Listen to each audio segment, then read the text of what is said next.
Samantala, hinihintay pa hanggang ngayon ni dating Ilocos Sur Governor Chavit Singson ang tugon ng pamilyang Yulo sa kanilang alok na 5 million pesos para magkaayos ang pamilyang Yulo sa likod ng kanilang tampuhan at hindi pagkakaunawaan.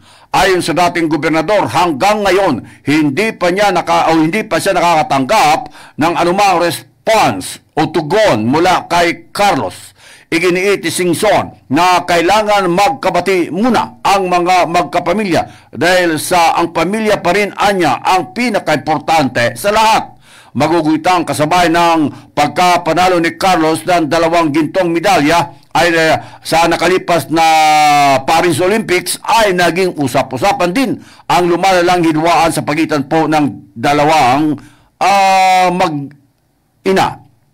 Mariing sinabi ng dating gobernador na dapat ay ipakita niyang isa siyang role model at kayang pagsamahin ang kanyang pamilya.